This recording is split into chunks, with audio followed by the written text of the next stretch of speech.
Every team, every topic, everywhere. This is Believe.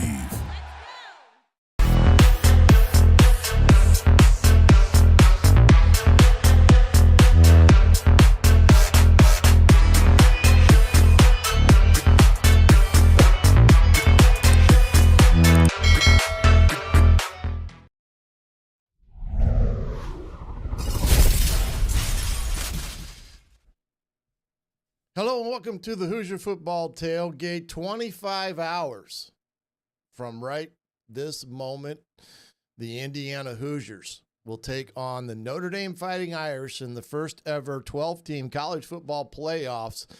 And that game is sold out. It's probably the hottest ticket in the state of Indiana. And more importantly, it is going to be a chilly night up in South Bend. We'll get to some of the weather forecast as we get to it. Hello again, everybody. I'm the coach, Shannon Griffith. I thank you for joining me here this evening. And again, I have a couple favors to ask of you right off the bat. Number one, on our Spotify and Apple podcast, if you happen to listen or download the podcast, if you could please head over there and provide a review and leave a comment. Even if you don't, choose that platform, it helps our podcast numbers and recognition. And the more that we can get us out in front of everyone and anyone, it's a great help to the show. And I thank you in advance. And of course, if you're listening and watching to this on YouTube channel, by all means, subscribe, like, and share. And you can always follow me on X, Facebook, and Instagram. All that is in the Linktree bio that has it there. And I do appreciate all that. I want to do something here quickly on Bet Online, our sponsor, who's been with us all year long. Bet Online continues to be the world's most trusted betting platform and your number one source for online betting. From the earliest odds to the in-game live betting, Bet Online provides you with all the action and the ability to watch the games as they happen. With the largest selection of odds on everything from NFL and college football, as well as all the bowls and, of course, the college football playoffs, the NBA, college basketball, NHL, and UFC. Head to Bet Online today. Don't forget to use that promo code BLEAV for your welcome bonus on your first deposit. Bet Online, the game starts here. And as well, for us, our affiliates that are also with us here on the tailgate, you can find all those as well on the link trees on the bio pages of X, Facebook, Instagram. Head on over there or go to our website, HoosierTailgate.com, and you can find them in the shop tab. And all those there are a part of the tailgate. And always remember, whenever you purchase something from those affiliates, we do get some form of commission, and appreciate that in advance as well. And enough of that. We're heading on to the show here this evening. It's going to be a good one. We are going to be joined by Taylor Lehman here shortly from Bite Size Bison. He is the individual that you see a lot of analytics from that he puts out on Twitter. And we're going to have him on to talk a little bit about the analytical side of this ball game between Notre Dame and Indiana, kind of get his insights on all of that, as that has been a big part of college football. And you see a guy on the sidelines with about a 3-inch thick notebook, and that's all the different analytics that are happening that they can draw from on the game. And that is kind of one of the things that has changed the game in a lot of ways. Taylor will be joining us here shortly, as well as our chance to do a little bit of study on Notre Dame and everything about them for this college football playoffs right now. Some quick news in the headlines, as you guys have all known. Kurt Signetti has picked up a bunch of Coach of the Year honors thus far. It's too numerous to sit here and name them all, but a job well done for Sig. It's well deserved in terms of what he's done at Indiana in a short period of time to get where they were last December to where we are now this December. It seems like light years in some respects, but it was only a quick 12 months ago that he was able to put together a team that went out and competed each and every week and finished this year 11-1 and got a bid into the NCAA or the college football playoffs. And again, a lot of notoriety for Coach. And I know his press conference this week, he talked about, all the thanks to that honors as well deserved as they are has to go to the coaches and the players as well. So congrats to Coach Sig on a job well done. As we know, Bryant Haynes is a finalist for the Broyles Award. He's now been nominated in 2 different years at 2 different institutions for the job he's done on defense. I'm not quite sure when that gets announced, but it should be possibly shortly here. One other thing, if you see me moving around a lot, it's because I had knee surgery, had my knee replaced about 3 weeks ago, and on the mend for that. So if you see me moving around or say I have to stand up for a quick second, I just wanted to be upfront on all that. But a lot of awards have come the Hoosiers' way here over the last couple weeks. Well-deserved and all that. One quick note, the portal is up and running. And as we've seen, Penn State quarterback Bo Pribula has set a visit to Indiana. Now, he had to make a decision, and he chose to enter the transfer portal even when Penn State was in the midst of the college football playoffs.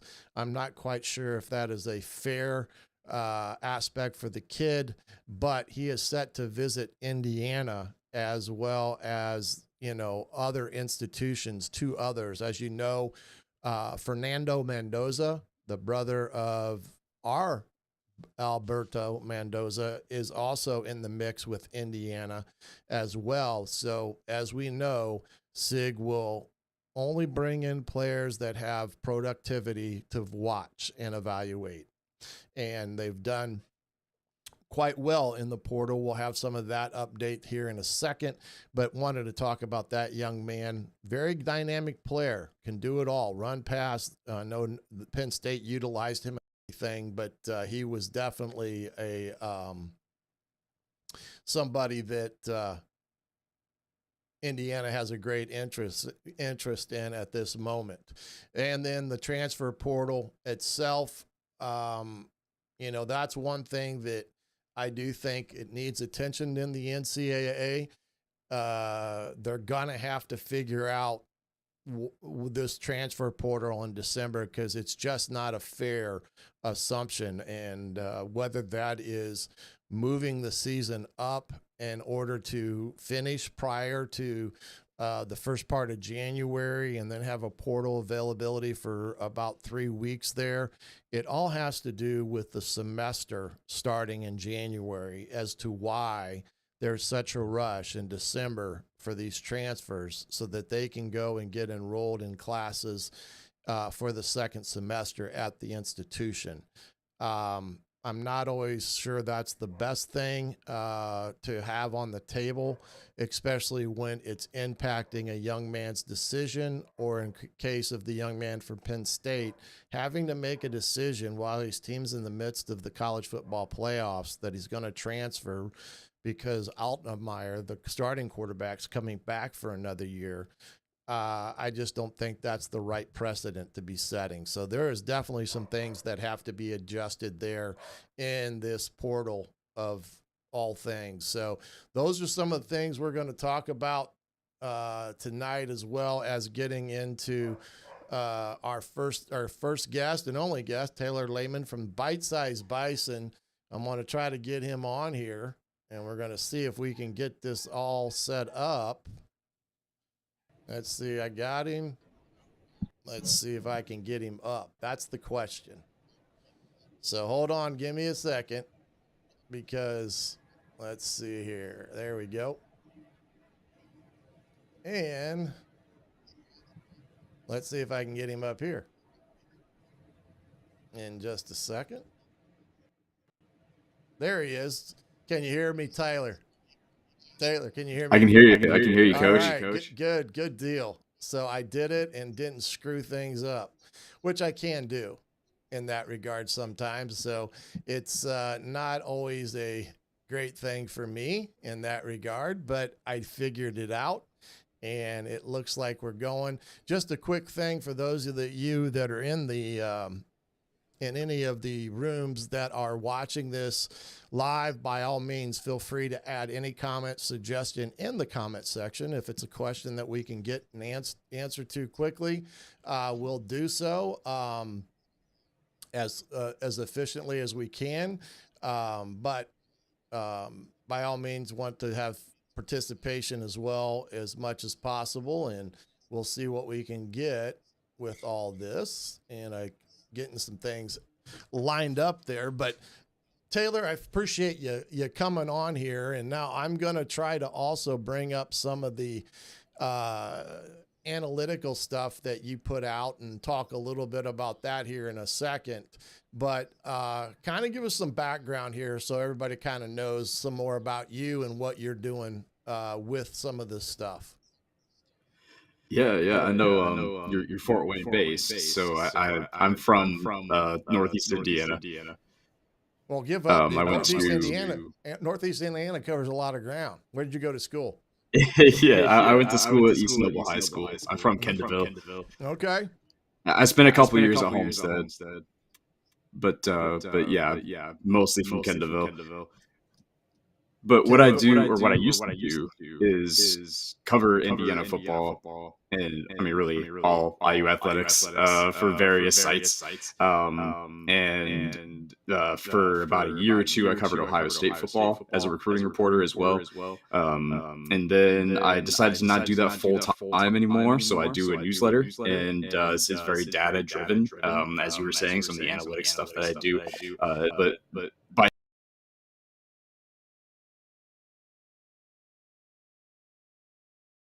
Stack.com. And really what I try to do is provide an objective perspective on IU football. And you know, in the beginning, it was a little tough. It started in 2022, so it got some practice right away. But this season has been a lot easier in that regard. So,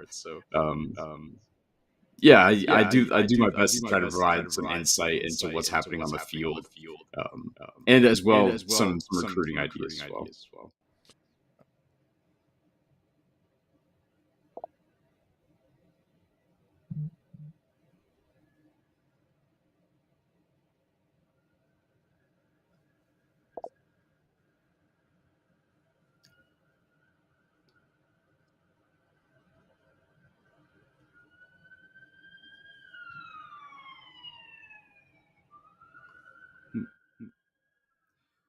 Coach, are you there? I can't hear you.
All right, hold on here.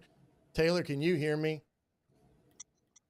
Yeah, I can hear you now. Can you hear me? Okay. Yeah, hold on here. Can anybody in the room give me a yay or nay on if there's any echo still occurring when Taylor talks? I can provide it to this. It has to sometimes with these streams you get into the echoing aspect of things, and it okay, I'm back. Go ahead and speak, Taylor. Let's see if there's an echo from your end. Yeah, testing. I'm happy to be here with Coach. Still an echo. Okay. All right, let's try.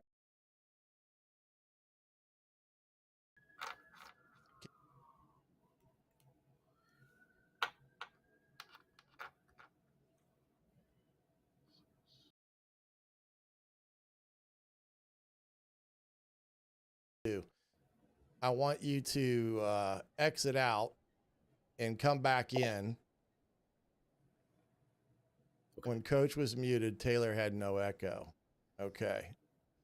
So, too many copper. All right. Darn it. Let's see here.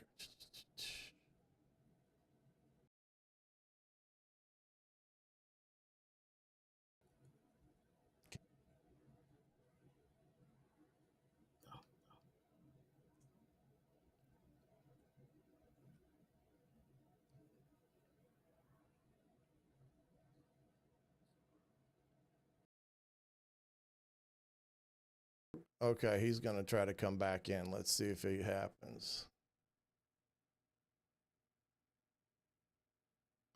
Well, let's see if we can get him back in here.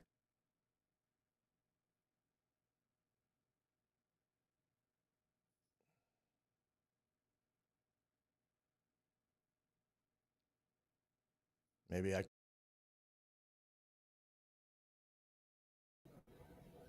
All right, Coach. Can you hear me? I can't hear you.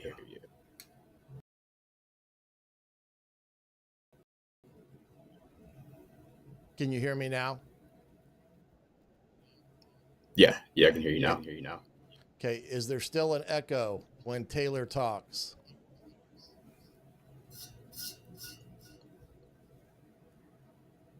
Go ahead and speak something, Taylor. Yeah. Testing.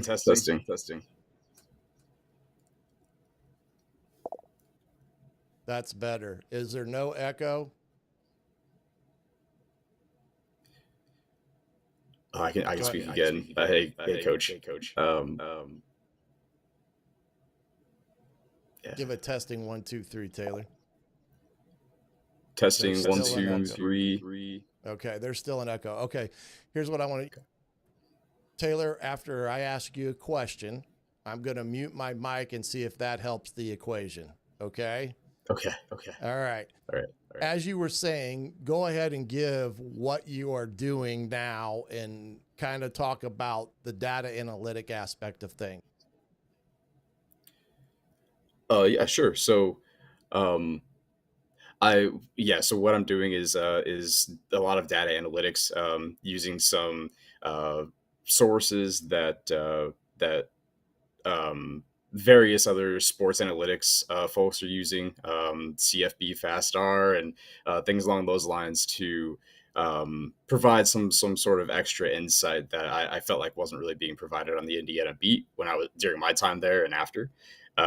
So yeah, I think that's kind of the goal, just to kind of give some people maybe a little bit more insight into what's happening on the field, or what could happen on the field in this case. Um, if they're not super educated on football, I guess. We do live in a basketball state. I'm more of a football guy, so that's kind of the goal for Bite Size Bison. Okay, that was pretty good. Now, what we're going to do is just always give me a little bit of time to mute out. I'm going to mute you when I'm talking so that we don't get this echo that we're trying to work through here. But what I'm going to do now, Taylor, is I'm going to try to bring up these analytics hopefully here. And we're going to have to, let's see if I got this right. There we go. Can you see that? Okay. So why don't you kind of explain this a little bit, Taylor, and that way kind of go over this and kind of what this all means, and then we'll go progress from there, okay? Yep, that sounds good. Yeah, so this is just kind of I put these out before every game. I call it the advanced stat preview, which is not totally original. If you do have if you do follow some other sports analytics folks, but it is specific to Indiana, and so some of the things that I seek to provide here are some algorithmic numbers on the outsides, like the FPI, the SP plus, the FEI, all those rankings and metrics that are fairly complicated and not necessarily explained, and yet you'd have to be familiar with them. But the rankings seek to provide kind of that insight and the colors of them as well. Green is good, purple is not so good, and so in this case, we're looking at Indiana's offense versus Notre Dame's defense, and then beneath that, Indiana's defense versus Notre Dame's offense. And so we can kind of see some various advantages for either team. So for let's say Indiana's defense, this is something that we're really talking about. And when you're looking at the season long projections and rankings, if you're looking at Indiana's defense and their success rate allowed when the other team rushes, so success in rush, they rank 11th among defenses in the FBS, and Notre Dame's success rate for offense is ranked 35th. So again, these don't really tell the full story. Like Indiana, I think both of those units for both of those teams have been improving. But that's just an example of what this seeks to provide. So it leans a lot on EPA figures, estimated points added, which is it's something that's pretty complicated in itself. But what it seeks to do is just show value of plays. So if you think about football and scheme, a lot of that is underneath what this is providing. So this is saying, hey, this is the way that these teams have performed against their schedules, but it doesn't necessarily convey scheme, and that's always kind of the missing piece when you're talking about sports analytics as well. You really have to get in the nuts and bolts of things in relation to that. So there's a lot here. I know a lot of folks get really overwhelmed by the numbers. So a lot of people will just look at the colors. And so if you look at the colors, you can see that Notre Dame's offense has a lighter shade of green than Indiana's defense does. So maybe Indiana's defense holds a slight advantage there. There's also some purple with Notre Dame's defense where Indiana's green. So maybe Indiana holds a slight advantage in those specific concepts as well, such as success rate during rushing. So yeah. Again, there's a lot here, but you really have to sit with it and spend some time with it, and think about what it says about these teams. So you can just nod your head with me, but the way I look at this and what you're explaining, um, if you're dark green, it's good. Light green, still good. But if you get any of the purple, it's kind of a bad scenario for that particular analytic group. And then there's a ranking of where they stack up. So right here, this FPI number, Indiana ranks 10th as Notre Dame ranks 2nd. Is that a correct assumption? You can answer.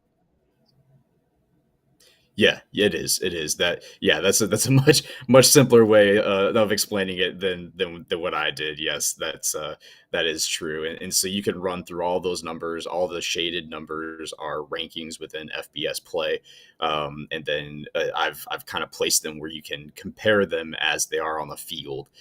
So Indiana's offense versus Notre Dame's defense. Indiana's defense versus Notre Dame's offense in the center there. Okay, so when you look at all this, Taylor, and this data here, I guess what is, I know we get a strength of schedule or Indiana's 65, Notre Dame's strength of schedule is 57, so that's not a really big difference in statistical categories. And then when you get strength of record, and that's looking at the opponents and who they played, Indiana's a fifth, eighth, and fifth. So a lot of things in this makeup would say that Notre Dame and Indiana are pretty equal in a lot of things when you evaluate those two teams. But overall, what would be your biggest assumption by this data here in terms of Indiana versus Notre Dame? Who would have a favorite in this aspect of that game? Yeah, that's a great question. I would say, I think when you're considering Indiana's offense, there is what they like to do is they like to use the run to get into their passing scenarios. So they really, you can see they're ranked number one in success and passing success rate, but they don't really pass that often. What they like to do is they like to establish the run and then use the run through RPO or through just play action separately to find passing opportunities. That's why they're so effective at passing. So if we're talking about getting into positions for Indiana to really hurt Notre Dame when it comes to passing, that 101st ranking for Notre Dame's defense and rushing success rate allowed, that might be an avenue for Indiana to try. I don't think Indiana is going to beat Notre Dame by just running the ball, but it can help them establish some passing opportunities where they could really hurt Notre Dame. I don't think a lot of these numbers are 100% characterizing each of these teams. Like I think the number one rating for passing success rate for Indiana might be a little high, just as well as I think the number 8 ranking for Notre Dame's defense and passing success rate allowed is probably a little high. I think there's like a slight middle ground there because these are season long metrics and these teams are stories within themselves. So they're all at different parts of those stories. So I think in that regard, I think Indiana could find some opportunity on the ground, which could lead into opportunity passing. I think that favors Indiana. On the other side, I think you see that Notre Dame has to stay on schedule on offense. That's what I'm seeing from here because I look at EPA. Early down EPA, they're ranked 23rd in the country. Conversion rate, they're 65th. Like you want to make sure that you're staying on schedule, especially if you're a run first team. You don't want to have to get into obvious passing situations because that, as you can see here, passing success rate for Notre Dame, that's where they're weakest on offense, which is commonly known for those who watch Notre Dame. But you can also see that Indiana in the rushing success rate allowed and also their line yards per rush being 11th and first, they're not an easy team to run on. They're probably the most difficult team to run on that Notre Dame has seen so far, which makes this matchup so interesting. And so when you do look at a lot of these statistics, there are some, the strengths of these two teams, especially given the strengths of schedule, like you pointed out before. These are two of the toughest teams that these two teams have seen. And, I use, Ohio State, of course, but, I think there's going to be some sort of, it is a lot of strength on strength, passing versus passing defense for Indiana, and then Notre Dame's rushing versus Indiana's rush defense. And so you run into some like, I guess what I'm trying to say is that the data does not really make it that much easier to to convey a winner. It's it is really going to be creating these statistical profiles, what to expect from each team, but then when they get on the field, it might look entirely different because they haven't played. All right, so I just kind of want to move on here because we can get in the weeds a little bit on that. The scoring average is based on ESPN, has a slight favorite Notre Dame. I think it was 25-18 is basically what they're saying in that data. This is an interesting thing because I believe this is successful of offenses and or first drive outcomes, I guess is what it is. And Indiana scoring a touchdown on first drive outcomes is they've done it 18%. They've normally got a first down on that first drive, and very seldom have they had a turnover and it's, kind of ended up in a punt in some of these ways as you look through all these teams. So in a roundabout way, just kind of quickly go through this and explain it so kind of people that look at this know what this is really stands for. Yeah, absolutely. So this is actually conversion rates. So when a team gets a fresh set of downs, and this is how those set of downs ends. So it either ends in a touchdown, a first down, a field goal attempt, or a punt, or a turnover. And turnover on downs is counted in those turnovers. So the percentage of outcomes, like you were saying, of these series are indicated here. So yes, so Notre Dame and Indiana score a ton of touchdowns, which we know. But what is I think it kind of follows Notre Dame from earlier in the season when they were playing some tougher teams and when they were a bit less efficient as an offense. They have one of the lower conversion rates of the CFP field, and they have been playing really well recently. But one thing about their opponents in the back half of their schedule is that their defensive fronts have not been very strong, and Indiana differs from their opponents in that regard. So, and in the same way, Indiana has not necessarily been scoring touchdowns against some of their tougher opponents in the back half of their schedule as well. So, this simply shows how efficient their offenses can move the ball, and how when you look further to the right side as well, you can see how often they get into punting situations, how often they turn the ball over. I know Notre Dame doesn't necessarily like to get into their special teams units as often because their special teams have not been impressive this year. So, that might result in some more, fourth down or turnover on downs. And so that might be one example, even though they are really good on fourth down, that, you'd be surprised what that contributes to this type of chart. So that 61% for their first down conversions. Obviously, you see that it's made up for by their touchdowns, but it's also not as high as I thought it might be when I was making this chart for the CFB field. So I think if Indiana, I'm an Indiana-based publication, so I've thought about this from how can Notre Dame attack Indiana, or how can Indiana attack Notre Dame? And I think if Indiana can really force some early third downs, like early on the field, and create some positive field position, which seems obvious, of course, but it's something that Notre Dame might be susceptible to, especially against a front like Indiana's. But Indiana's been incredibly efficient on offense. It's been interesting to see. Yes, it has been, and that's the one thing that I notice. And I use field goal number. I'm not quite sure. Are you saying what is their percentage of field goal potentially? I don't see that listed there. I don't know if that's because they haven't tried any and Taylor is shaking his 2% or 2 times on their opening drive. So that kind of answers that.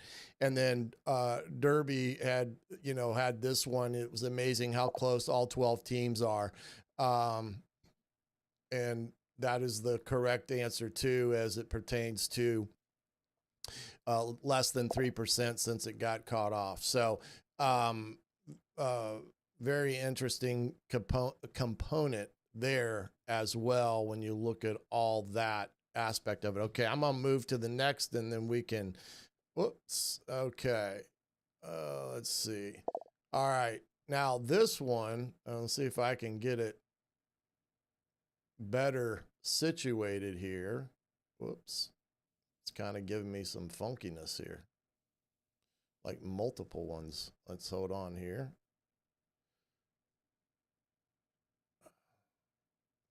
All right.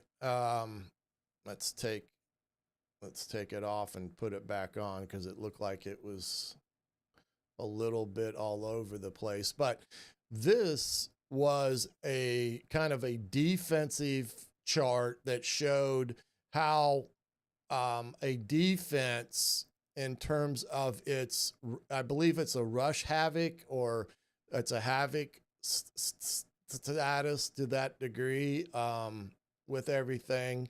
But let's see, I've all of a sudden got all these different copies of this, and I don't understand why.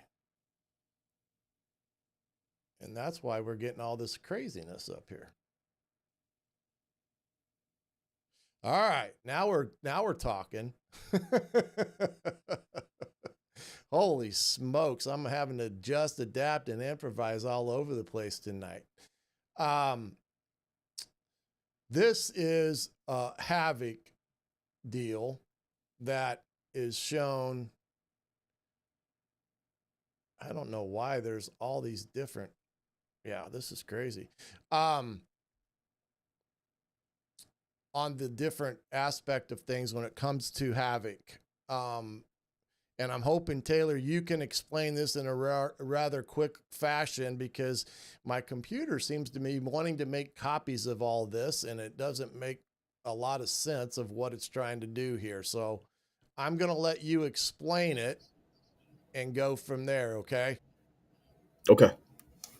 Yeah, so this is I created this chart before the season, and I've updated it throughout the year. And it used to just have the Big Ten teams, and the reason why I created it is a defensive line havoc chart. So it's only defensive linemen for each of these teams. And the reason that I did that was because Indiana was really, during the entire Tom Allen era, did not really cause a lot of havoc with their defensive line.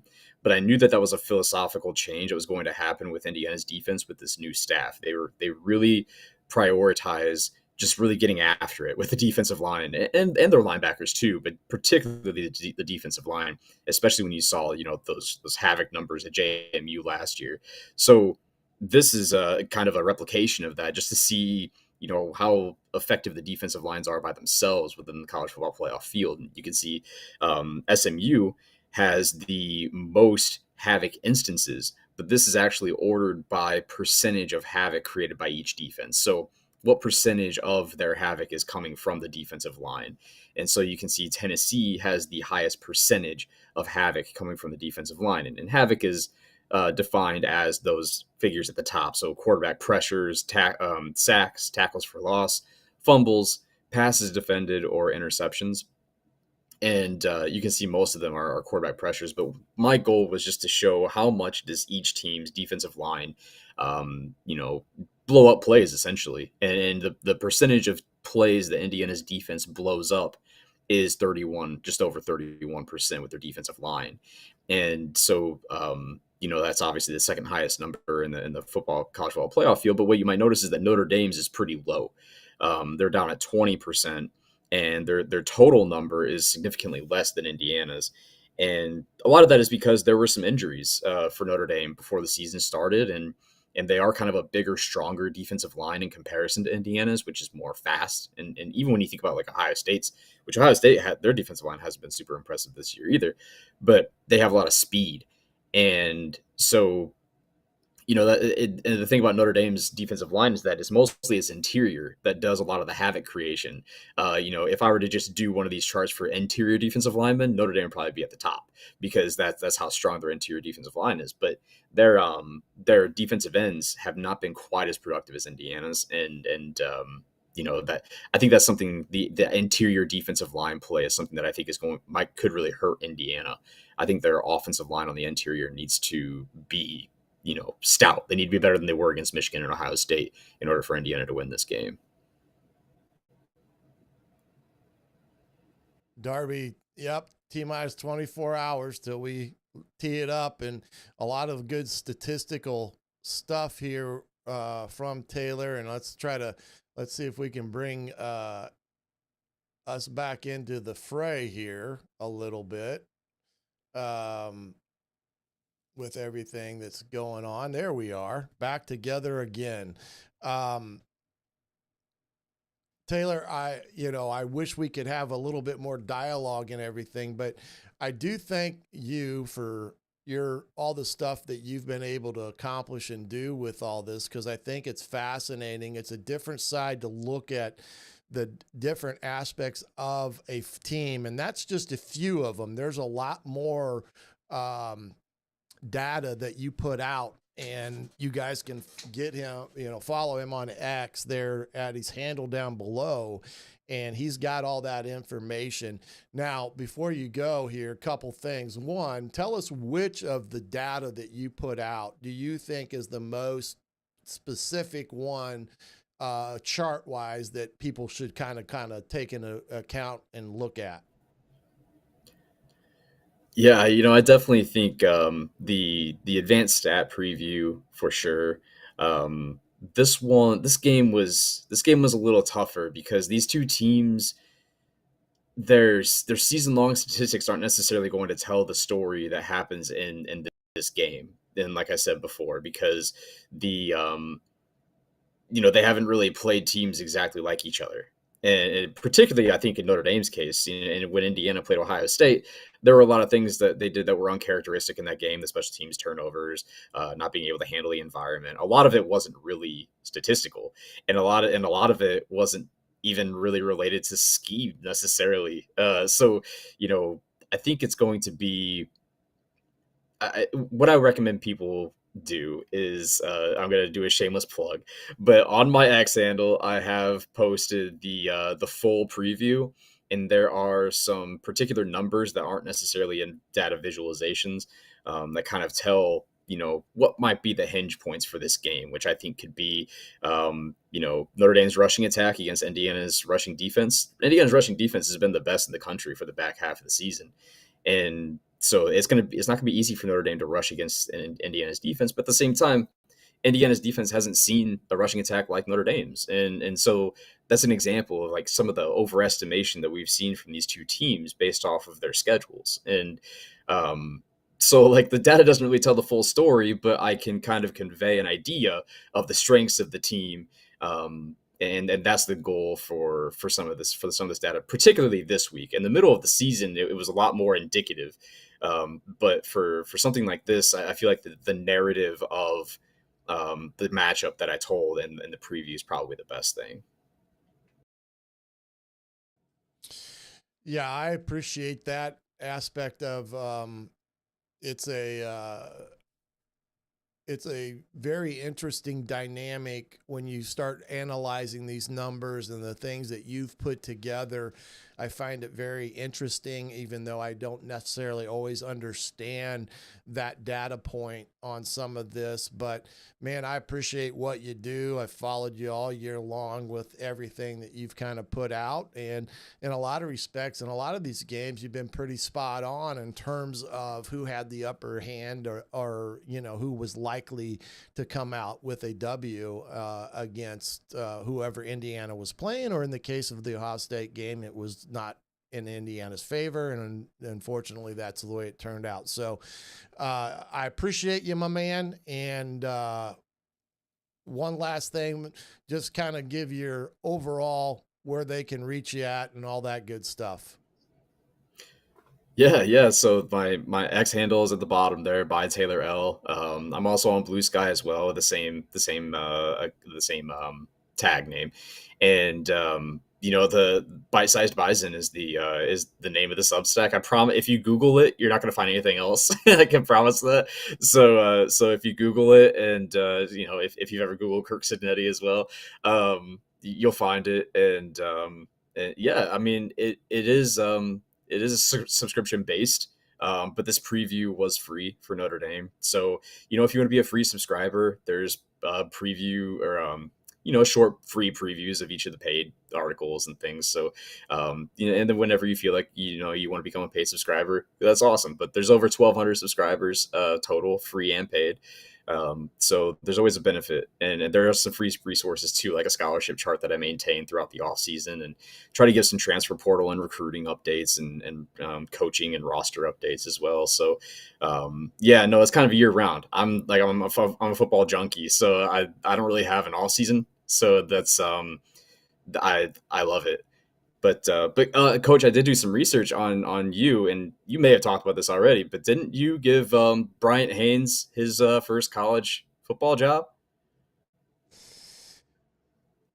Yes, I did. I've made that perfectly known. And no, I did not get any finder's fee. yet from Mr. Haynes and his multi-million-dollar contract that he's laying. But hey, it is what it is. But I like I said, I appreciate you coming on, and we'll get you on again at some point, maybe sometime next year, or maybe as we continue on with these victories. So I hope to get you back on then as well. So you take care, have a Merry Christmas, and we'll talk to you later.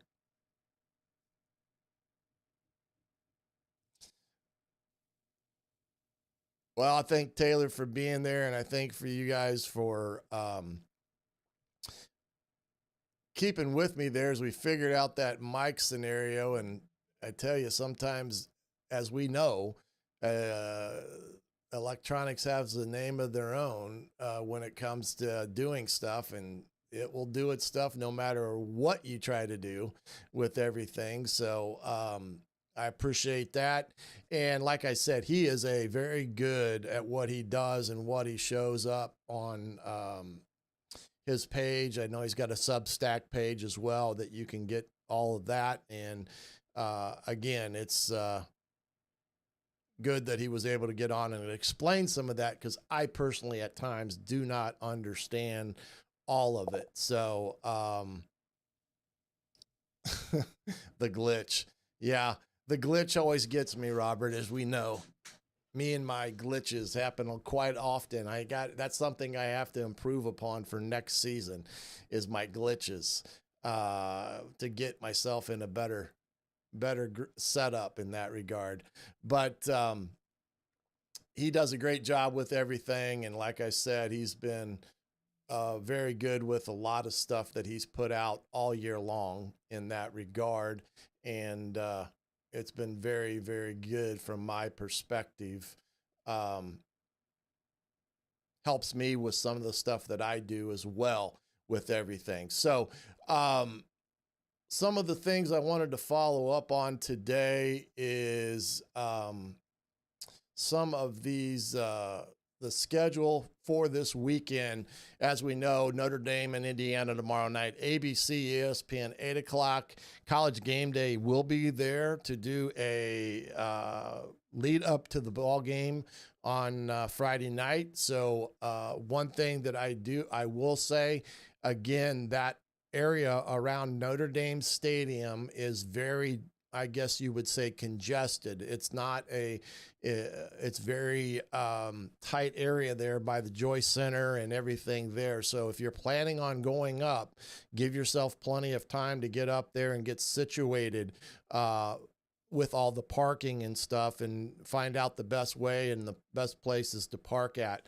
Any Notre Dame fans that would happen to be in the room tonight, we welcome you. And if you have any suggestions for the room as it pertains to parking and such, by all means, we want you to chime in. We're a very friendly place, even though there's been some Notre Dame channels out there that have been very, I guess you'd say, not so nice to the IU faithful and Twitter IU fans, saying that we're cocky and that they're need to be knocked down a couple pegs or two. So we don't like to do that here. We like to have an open conversation and everything. So Brian says I'm going to be parked in front of my TV for this one.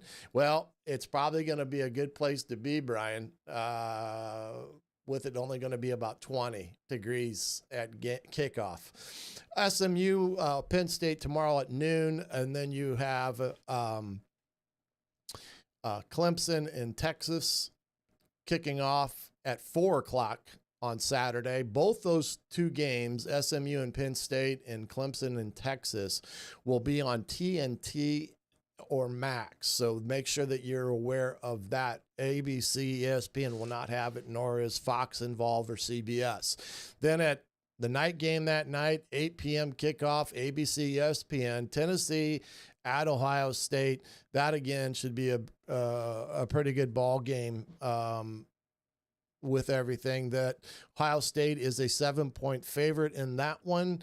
Indiana is a 7.5-point underdog as we speak in the game against Notre Dame, and some of the other ones, there was all within that 7-point margin, with the exception of the Clemson Texas game. I think that one was a little higher. That was a 12-point differential. Texas is a 12-point favorite, and Penn State is a 9-point favorite. But both Tennessee and Indiana are underdogs in their games against their opponents at 7.5. So that's what we've got for that one. So just wanted to point out with some of that aspect of it with that schedule tomorrow night. Again, the transfer portal, as we had spoke, is pretty wide open right now. And just for those that want to follow the transfer portal, on3.com has a pretty good, extensive, up-to-date transfer portal, as does the Hoosiers on Rivals Network on their webpage as well. They do a pretty good job. Indiana been very active over the last, couple of weeks on top of preparing for this game against Notre Dame. But they've addressed some things. They got a couple of D linemen. They got a running back. Unfortunately, Elijah Green is in the portal as he didn't see as much time this past year. And then, of course, Donovan McCauley has signed with Michigan as he entered the portal about 4 games into the year. We did get a nice big punter from UCF, who is an Aussie from Australia. He had a really good year down there. And a couple other ones with this. We got a DB from Northern Illinois who had the game-sealing interception. And then, as Brian just alluded to, the tight end from Wisconsin, I just saw that today as well, who was mainly a blocking tight end for Wisconsin. It'll be interesting, getting him involved, not in just a pass or running situation, but a passing situation. So the portal is going to be the portal as we know it. It's one of those things that Indiana will have to hit it again after spring ball because of what they'll need to replace with some of these guys from JMU that are in their final season. And I do think quarterback is a high need for them. And I wouldn't be a bit surprised with them bringing in, if they can, or the one they feel that maybe will be somebody that can come in and be a good challenge for the quarterback room. But all these guys are going to be very well courted, just like the Liberty kid was, that I think his name was Suter, or he just committed to Colorado. So much for Juju heading to Colorado thinking he was going to get the keys to the car. It looks like they're going to bring in a pretty good quarterback to potentially be the guy. But Indiana, I do think, will bring in a quarterback. I know that they're still entertaining true freshman quarterbacks. They did get a commit one lately, and I do believe they do have one scheduled to come in potentially this weekend as well. So although Indiana's playing Friday night in the college football playoffs, upon getting back to Indiana Saturday and into Sunday, will be recruiting irregardless of what happens. So you can understand the chaos that has been thus far with all this. And it's been quite interesting to see all the different aspects of, these games thus far with Indiana and Notre Dame, and how this all goes hand in hand. wanted to get down here. I kind of came off there too soon, I think. But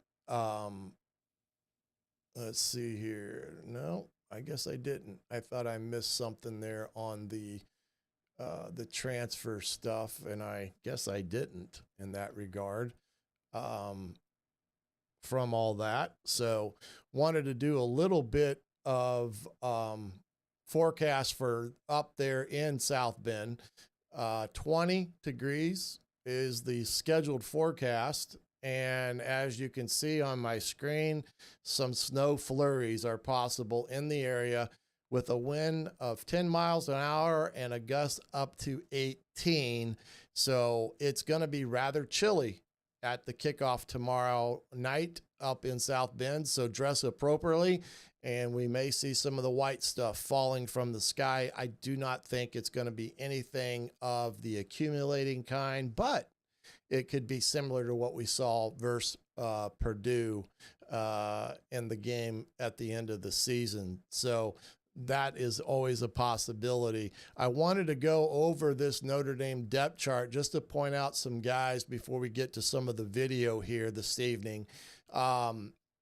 Offensively, wide receiver for them, they've got some good players, but I wouldn't classify they've got that vertical threat that Ohio State had. Bo Collins is probably their best wide receiver. They do use their tight end quite a bit, which is Evans, as well as I think it's Reardon is his name. I'm trying to blow that up a little bit so it can be seen. Of course, the running back, Jeremiah Love, is a stud, guys. I mean, this kid is really good. He's 210 pounds. He's only a sophomore, but he can not only punish you in those tough yardage situations, but he does have the capability to break one. And he's jumped over a couple of tacklers already this year that have led to scores, or as he was going in to score, especially like against Navy. That in itself has been pretty impressive of that kid. And then Price, of course, the backup, he's another kid good side. So they've got a good 1-2 tandem in the backfield, with Love kind of being the speed guy. Price is he's not a slow either, but those two guys have been legit. And of course, Riley Leonard, who is their second leading rusher, big, strong kid, 6'4", 216, is a pretty decent foe as well, and how they utilize him. Then up front, as you can see, they're starting a true left tackle, a true freshman. Knapp is the kid's name. I wouldn't be a bit surprised if we see Kamara across from him quite a bit, especially in passing situations, to take advantage of his youthfulness and trying to create havoc there. And then you can see the rest of their offensive line is pretty good in terms of,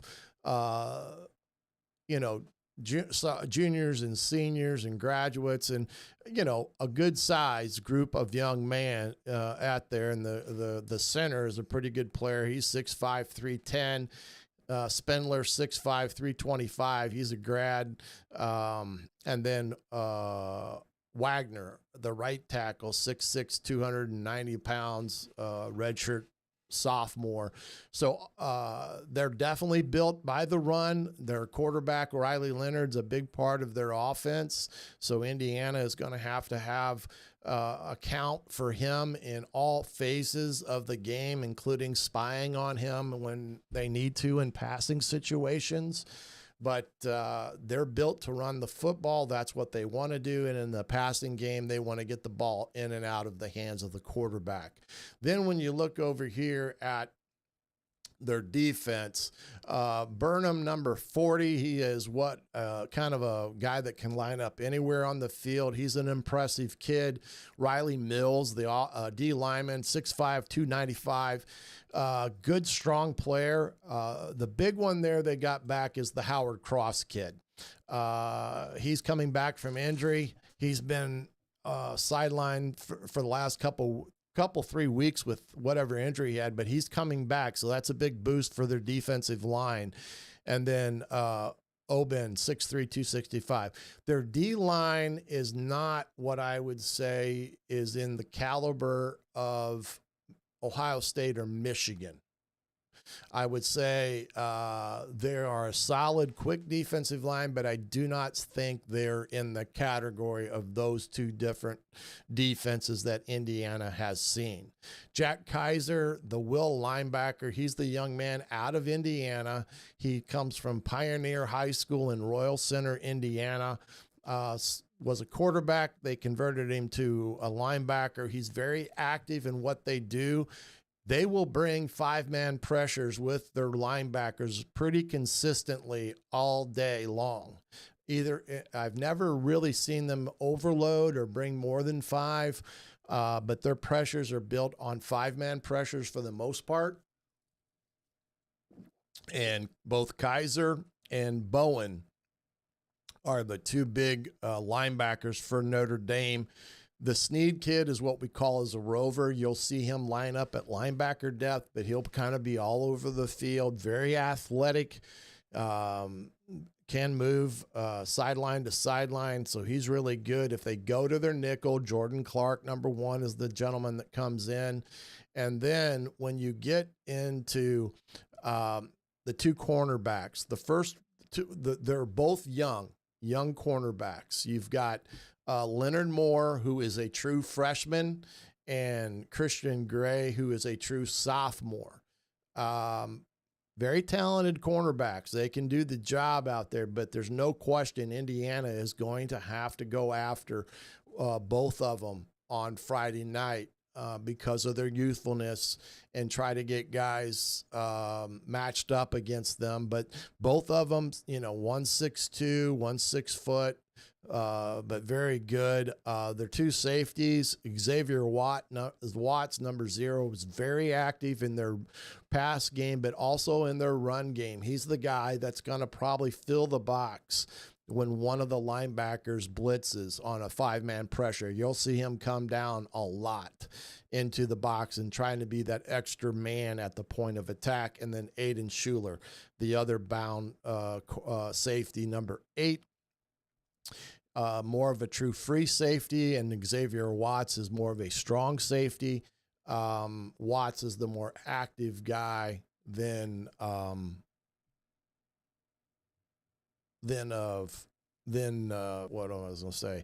Schuler is. So in that regard, you can definitely see those two guys. A lot of rotation. They are a 4-man front, kind of a 4-2 defense and philosophical approaches, a 6 box that will bring a linebacker, but they play man-free coverage, which means they'll have a high safety, but one of those safeties is going to roll down into the box when one of those blackers blitzes and fills their position, so they get that extra man at the point of attack. And saying to an offense, we are going to play an 8-man box predominantly, and you're not going to run the football. It is very important that Indiana finds a way to establish the run game, not only through the RPO game, but also by just lining up and calling a run and letting Lawton and Ellison try to, create plays by running the football like Notre Dame does with Love and Price, because that is going to be the key to this game. Whoever runs the football more effectively is probably going to be the winner of a game, as we know in the months of December. In the Midwest, if you cannot run the football, throwing it at times becomes very, very difficult. And that can lead to a lot of situations where you get behind the chains, and the next thing you know, you're getting into being overly predictable in what you're going to do, and that allows the defense to just tee it up and come at you with their blitzes and all their different stunts and stuff. So let's switch over here to some video quickly. I'm trying to get that set up here.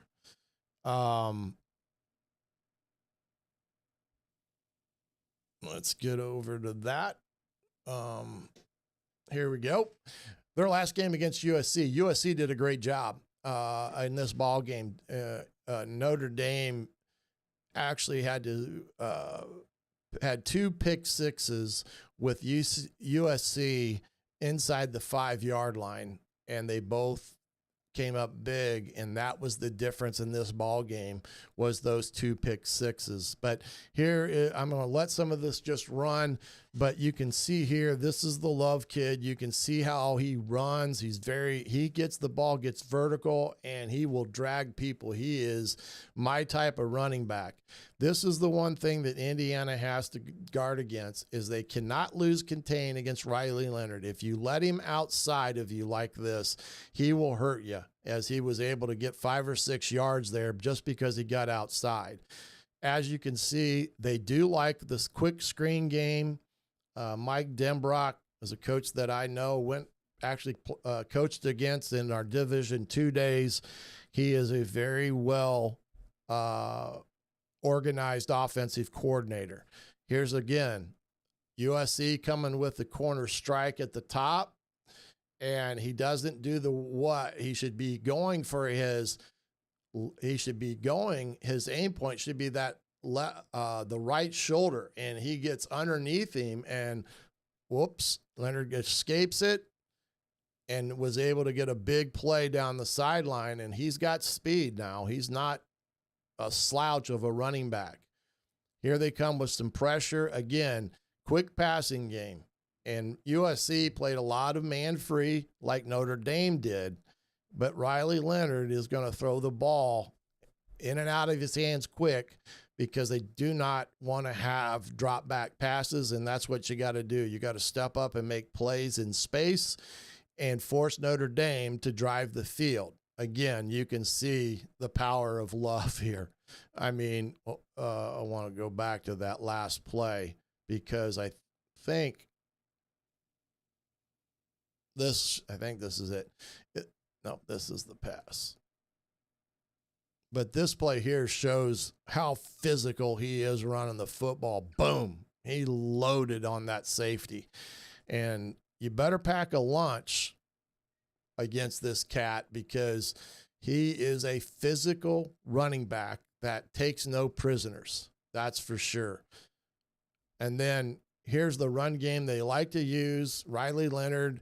And this is what Coach Haynes was talking about in the presser, that when Riley Leonard carries the football, whatever that may be, they've got to wrap up tackling and make sure that they're negating as much of his ability to run the football by laying shots on him every time he tries to run the ball.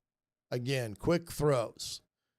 USC gets a nice turnover here. It was a punch out, which is what they were able to do against them.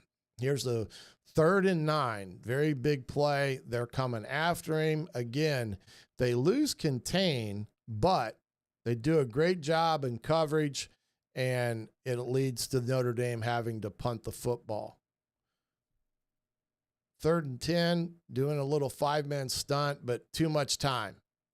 They did a good job of stopping him there, but Notre Dame goes for them on these all the time.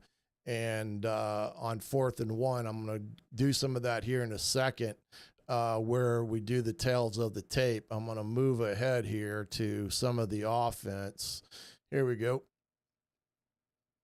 USC was able to run the ball pretty good against them. You can see the contour of the secondary here. There's 0. I think this is, oops, yeah. This is 0, I believe, right here. He's going to be in the box or close to it. And you can see how he fills it really quick. He flies in there. But USC was able to run the ball pretty effectively against Notre Dame and was able to mix the pass. This kid at quarterback for USC is a true freshman. 2nd and 10, there's the 5-man pressure. They did a lot of crossing routes, and you need to do that against man coverage. And what they do here is they're going to run a crossing route, and they're going to get guys moving and trying to pick guys off naturally and get open. And this is what they do with this one on a 2nd and 10. And they hit the under really good here on this mesh concept of a route. And they end up getting a big play out of it. And Notre Dame, again, you got to find ways to get big plays. Here's another off the edge. This is what you can't do, is get an extra guy. It's only 5. He's coming in there making the play. They've got to get out of that or pull the ball and go around the left end. Motion, you're going to see a lot of that from IU. Again, just an inside zone play. But you're going to see this, very similar to what IU likes to do. Counter run game. Again, moving the ball against this very good defense. Here's 3rd and medium. They're using the motion to kind of identify who is what. It's 3rd and 7. They're bringing the safety now. He gets scot-free because number 3 is a spy guy or a drop guy because he's got the running back one-on-one, and there's that 0 right there. He's going to come and make the play because they don't block him. The tight end was supposed to block him. Now, the quarterback got out of it and was able to get rid of it, but you can see there how Notre Dame likes to pressure. They're not a 6-man blitz. They're bringing 5, so it's not any more than Indiana would have to block. It's just making sure who they're blocking. Good job there. There's the pull by the quarterback on the run and, getting the positive yardage and such. So as you can see here,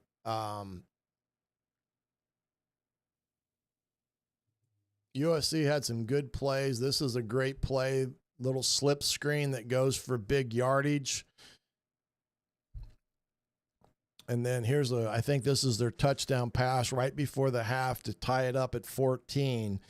And it's a good concept. They're going to hit a seam route here under pressure.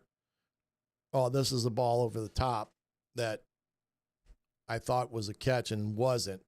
But again, Indiana is going to have to do some of this. They're going to have to take some shots. Here's another one that they're taking, and he got by him. That's the sophomore corner, and got a big play. Oops.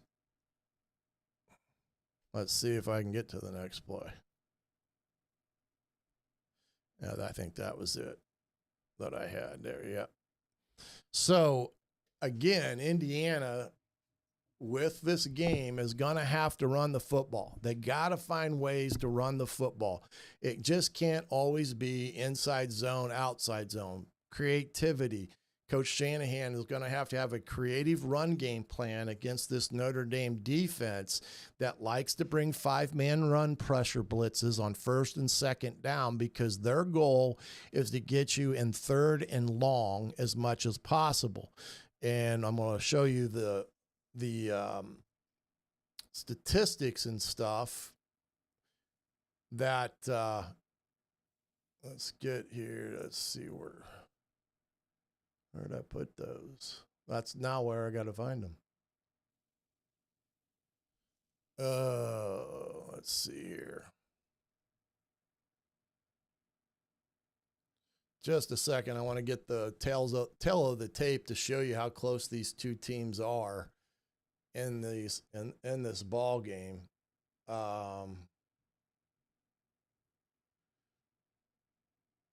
Whoops. Let's take that off of there. Let's take that off of there. And we're going to get the tail of the tape here as soon as I get it up here. But how close these two teams are is really amazing. How close they're statistically to all of this. Let's see if we can get her in here. There we go.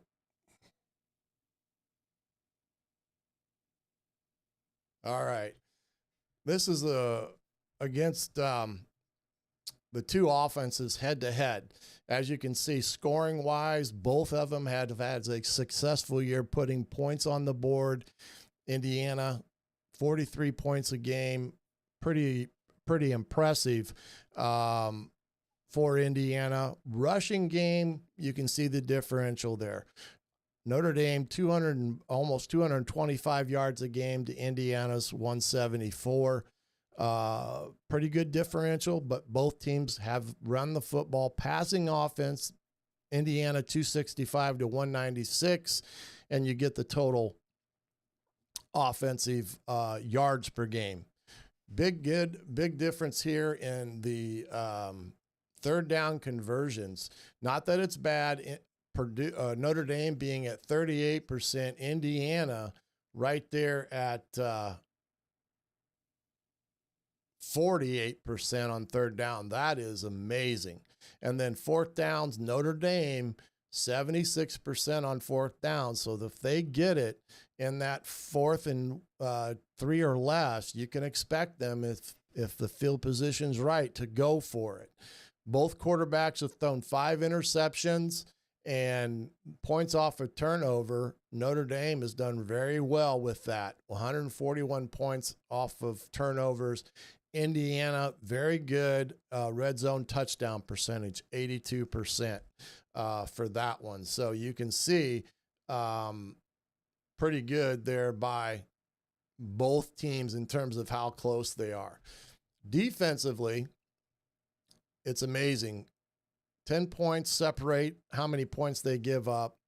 Rushing defense, this is going to be Indiana's rush defense, as Taylor said, against Notre Dame's rushing offense. But very good in both of those categories in terms of what they're giving up a game, both under 300 yards of total offense.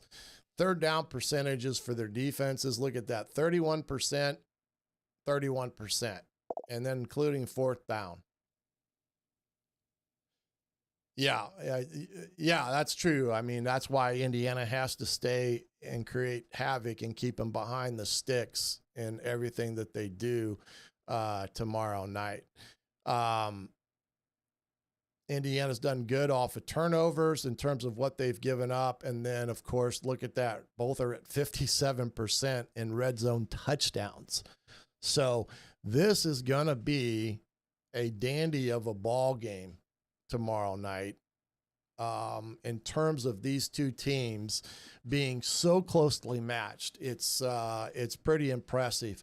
But some of the things that I think that goes back to what Indiana's going to have to do in this ball game, and it goes to what I think the keys of the game are. Indiana has to win the turnover battle. They're both plus 16 and plus 14 on the year. Again, tight ball games like this, turnovers and special teams find their way into deciding games like this. We found out against Ohio State that if you spot a good team 14 points in the special teams arena, pretty good chance you're not going to win. So Indiana got to take care of the football, and the defense got to create turnovers. Hoosier offense has to establish the run and rush for 150 or more yards. That's critical in this game, that they establish a run game to keep Notre Dame's defense off guard, and also efficiency on those first and second downs so that Indiana is not faced with off-schedule third and long calls and more third and medium to third and short. Passing attack, throw for 275, score 24 points. I think if Indiana can put 24 on the board, they have a great chance of winning this game. Defense, they have to hold them to 125. That's a big ask for our defense, considering they're averaging over 200. They're going to have to make sure they account for Riley Leonard in all facets of the game, and they're not going to be able to let Love or Price just run all over them. They're going to have to wrap and have gang tackles at the point of attack tomorrow and only give up 20 points. If they can keep Notre Dame to 20 points, again, I think they have a great chance of winning. Special teams, they got to create or get a score. Notre Dame has blocked 6 or 7 punts this year. Their special teams has been very, very good for them. So Indiana must be mindful of that fact. They cannot lose the special teams battle and hidden yardage in this ball game. It is critical for field positional purposes and everything else that goes into a game like this. And of course, win the money down. That's the third, fourth down arena that we just talked about.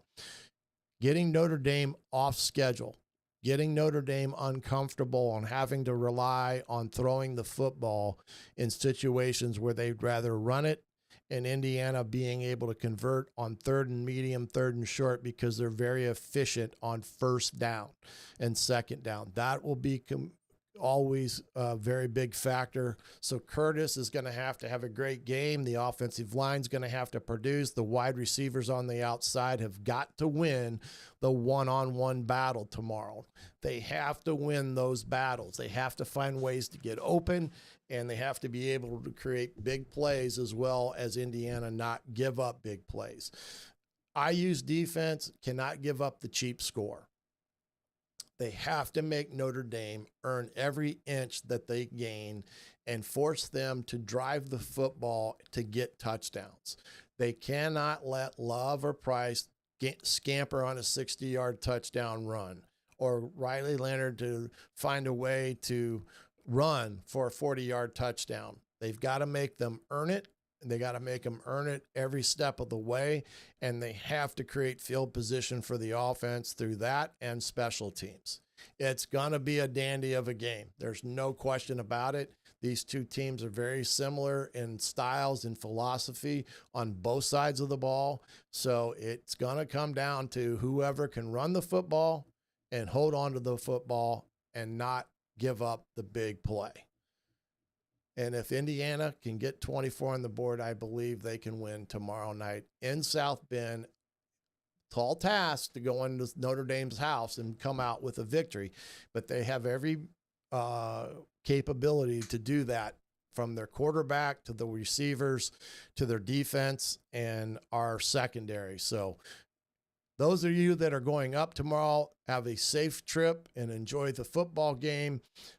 For those that are staying at home, remember, stay warm and yell as hard as you can. I'm sure you guys will. But also remember, after the game, I will be on with Jim Coyle to talk about the recap of this game after all the pressers are done. And that probably will be somewhere around the 11:30 mark, because this game will probably be a 2.5, 3 hour game, as it is with ESPN and ABC from all the television standpoint. But I appreciate you guys for joining us. I appreciate everyone. Even if you're a Notre Dame fan, I appreciate you joining us as well. We'll be here each and every week as we go through not only this college football playoffs, but also through the recruiting up through spring practice as well. So stay tuned for the schedule for those type of things. But we're hoping we're back next week to talk about the Sugar Bowl and facing the Georgia Bulldogs in a January 1st bowl game down in New Orleans. We'll see what all happens. But for now, I'm the coach, Shannon Griffith, and you've been watching the Hoosier Football Tailgate right here on Believe.